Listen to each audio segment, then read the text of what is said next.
Welcome back to the Elias Macko Show. Let's talk about candle shops in San Francisco. Now, why would we ever talk about a candle shop in San Francisco on a show like ours? Well, we're talking about it because the shop is not run by people, not run by humans. It's run by artificial intelligence. The name of the AI is Luna. The store is testing to see if AI can run a business better than people. Real customers interact and negotiate with the AI in order to buy products. Let's see how it's playing out there. We go to none other than Mitch Joel, tech advisor, investor, author of Control-Alt-Delete. Hey, Mitch, how you doing? I'm doing great. Also a retail rat. I have a deep knowledge and love of retail. I'm actually speaking in a couple of short months at the National Retail Federation's Nexus event. So I love talking about retail. Okay, so you're going to be speaking at a retail event. Are you going to tell everyone, fire all the humans, install the AIs? What does the experience for this candle shop tell us about the future of AI in retail?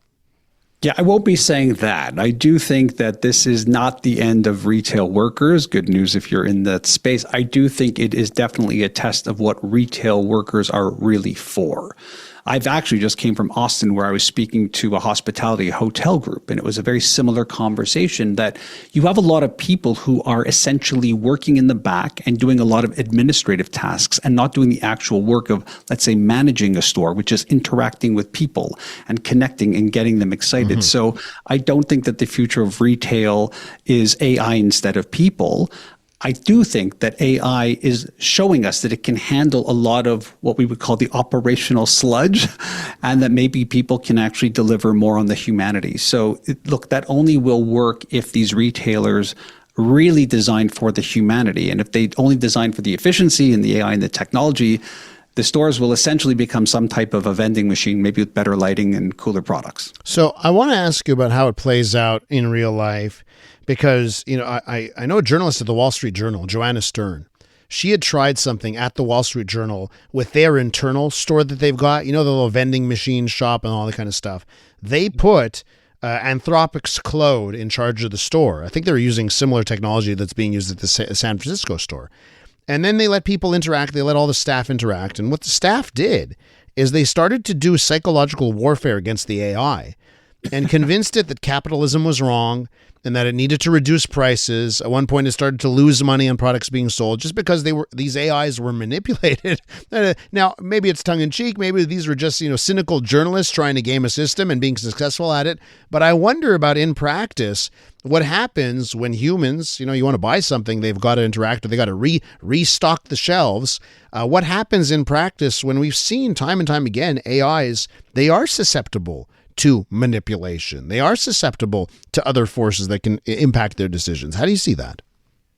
Yeah, I mean, this isn't the Amazon Go model where there is no humans. That's not what they're doing. They're trying to really test the threshold of this. A lot of what happens in retail isn't something that even customers see. Things like planning, scheduling, inventory, things like posting for potential jobs and works like that. We're seeing AI be a lot better and higher skilled at that. I'd also say that this earlier version of Claude that was used at the Wall Street Journal is not the current version. We're saying this make leaps and bounds month after month. And I'm not advocating for a world where it is fully autonomous and we have physical robots doing that stuff. I don't think that that's what we're seeing. Mm-hmm. To me, when I think about this, I don't think AI replaces the shopkeeper or people. I think when done well, like other tools, which we've talked about here countless times, it can be a superpower. If you're looking at it to solve everything, it's going to fail and be a disaster. If you're looking at ways to build actual efficiency to give the humans the room to be more humans, to create those experiences, that's where it works. Because look, what do we know? When you line up somewhere, let's call it the dollar store, Elias, do you like it when there's the self-serve, or do you rather want to deal with the cashier and wait in the line? What's your preference? It so depends on number of items. But there's really a line. So there's a line to get to the two cashiers, and there's 4 of those automated machines sitting there. Where are you going to bounce? Yeah, I'll go to the quickest one. I mean, that's generally what I'll do.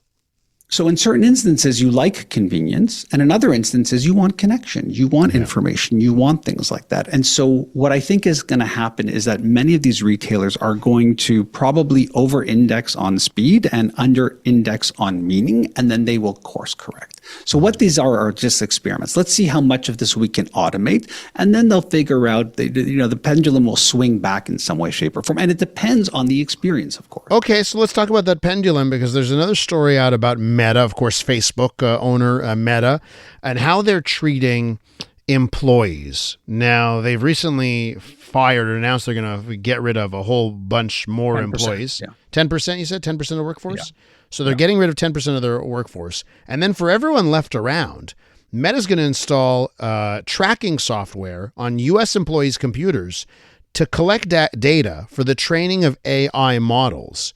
So, Mitch, it gets more distressing, it gets more dystopian when you hear about this. What's your take on what Meta is doing to its remaining employees here? It was super upsetting when I read this, because my initial instinct was that this is a story about Meta potentially spying on employees, some type of surveillance capitalism that we've often talked about. And then as I was reflecting on it over the weekend, because I sent this to you on Friday, I realized that that's kind of like the easy cop-out. I actually don't think it's that. To me, the deeper story is that work itself is becoming training data. And what I thought of when I saw this story is there are multiple clips online of these people working in what looks like a factory somewhere in India or somewhere else, and they've got cameras attached to their heads to watch their hand motions, whether they're sewing or typing, because obviously the AI can learn off of the data and information, but not the workflow, drop-down menus, how the person thinks, how much time they spend pausing. And it's quite Orwellian to see that. And to now realize that Meta is deploying that here, mostly in America, by the way. This isn't happening yet in Canada or the UK. We have very different rules to do that. But it's quite staggering to think that actually it's not your output or how well you did that spreadsheet or the report. It's actually your thinking and how you do it and how that is now becoming the data, which, by the way, is very similar to what we saw on social media, wasn't it? Yeah, but like to what end? No, right. Like to what end? Like, they're doing this because they have every intention on replacing everybody with an AI. And I just try to keep going back to, can an AI really create that human magic? Maybe for some roles it can, but I'm just wondering, to what end that they're doing this. Yeah, it's hard to understand. I think right now they're just trying to see, can we get it from the place where we were able to analyze code to a place where we can understand that next level of work that is much more opaque and much more unique. And again, if you think about it, like, what were businesses measuring? They were measuring things like your reports and the code and the campaign you did or your meeting notes. And now what we're seeing is they're capturing the process, right? Those pauses, those judgment calls, your edits, your clicks, your corrections. And so I don't know, I see this as a really profound shift where I actually think that what they want to do is they want to understand not just the work that you're producing, but the value of it is how you produce the work. And the what end is training these models to understand how humans really work in the real world, because that's the stuff they can't capture. So I have a question here from a listener. When AI takes all of our jobs, what becomes of humans?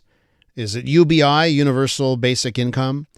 Serfdom? What happens to us, Mitch, if AI is taking all the jobs?